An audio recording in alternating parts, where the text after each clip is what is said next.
a Canadian radio sanctuary podcast.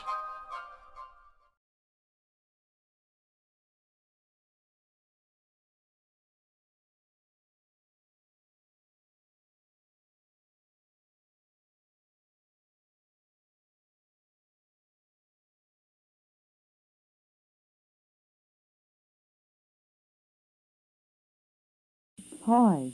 Hi. Are you no stranger to danger? I'm sorry, I'll behave now.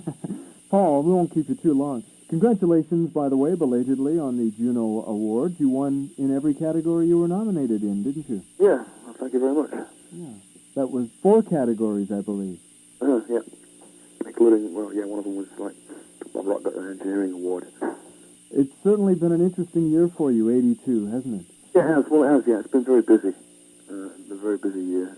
It was quite surprising that as much happened in one year as it did. Would you have to give a lot of the credit for, let's say, the magic of last year? Would you have to give a lot of that credit to producer Mick Ronson? Yeah, a certain amount of it.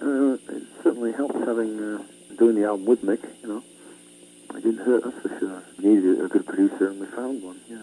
Mm-hmm. I think it was a combination of that and just a sort of natural progression of the band, and the fact that we sort of got better and better like. I guess it's Eyes of a Stranger that really brought your name, the Payolas, to the national attention.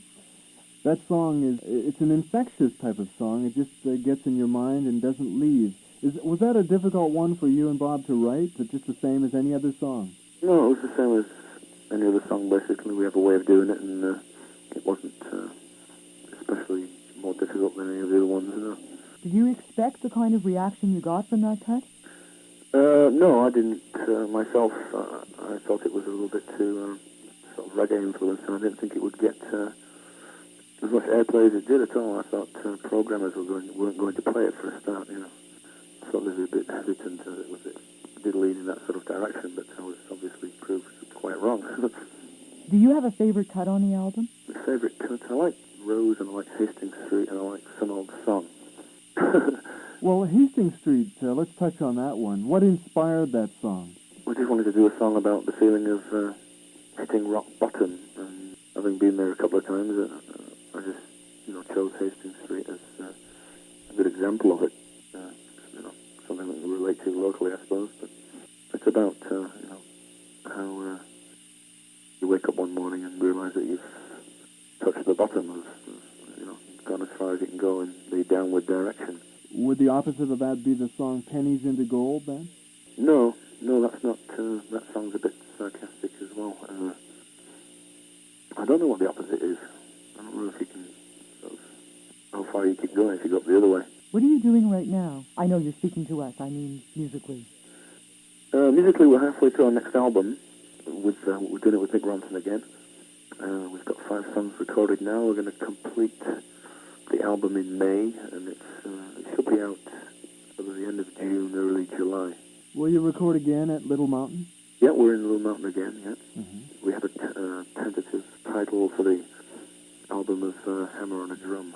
When you have a certain amount of success with a first record, follow-up to your initial EP, but when you have a success like that, I guess looking at it commercially, it's tempting to repeat in some areas the same formula, but how are you looking at this next album? Are you treating it just as a brand new one and discarding what you've done before?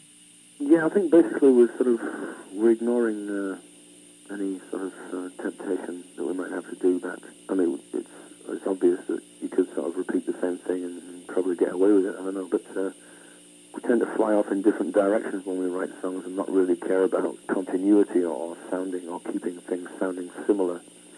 So that's not a major concern for us. Hammer in a Drum, you said? Yeah. That's a curious title. What prompted that? It's a line from a song that's on the album called Where Is This Love? It's a little song we wrote about child abuse. Have you ever considered that the success of the Payolas in the past year had a bit of a trailblazing effect in a way for other members of the early Vancouver punk scene that have deserved more recognition, and perhaps you are breaking some ground for other groups as well within Vancouver? I'd like to think so, but in my heart I don't believe it. No, I'd like to think that we could help somebody, but I really think that the press companies are a lot more sort of fickle than that to think that, just because somebody's from Vancouver, that, I hope they come out and listen to a lot more bands out here. And, I wish everybody the best of luck, but it's not the best sort of business in the world, and I don't think we've contributed to helping, bands who have not been as fortunate as us.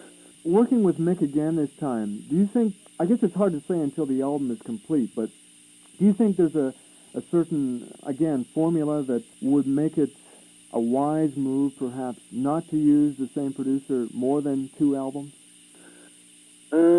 Yeah, it's a possibility. It depends on how the producer shapes you and how much control he takes over the actual product. I know lots of producers, excluding Mick now, but a lot of producers alter the sort of sound of the band and the feel of the band so markedly that there's no more room left for expansion once if they hook onto the same producer. So they have to get rid of him after a couple of albums. All the sort of really famous producers, they only do like 2 albums for somebody and then move on to somebody else. But Mick sort of operates on different sort of wavelengths than your classic producer. He runs it. He doesn't interfere with the sound at all. It's entirely left up to us. And all he does really is act as a sort of catalyst and an observer and somebody with suggestions for bringing out your own creativity and that in the band. Mick himself played with you on some of your shows, hasn't he? Yeah, he did it. We played keyboards for on the Split Ends tour, actually, yeah. Across Canada for 3 weeks. Well, how was that? Was that fun to have him as an addition to the group? Oh, it was great, yeah. I mean, we didn't have a keyboard player at the time, so he asked him, he said, well, what are you doing next week, Mick, for the next 3 weeks? And he said nothing, so off we went. It was great, yeah. He was a real nice guy. It's a pleasure to be working with him. Mm-hmm. Yeah, he seems like a very nice person. I guess that really helps, too, when you're working with somebody in a situation of recording an album and you get along with them. They're very down-to-earth. Yeah. Yeah. If you have an idiot in there that you have no respect for, you're just not going to do any. You're not going to put out like that. If you feel comfortable with your producer and respect him and have a sense of sort of discovery about the project, then you're going to come out with good stuff. Okay, Paul. Thank you for your time.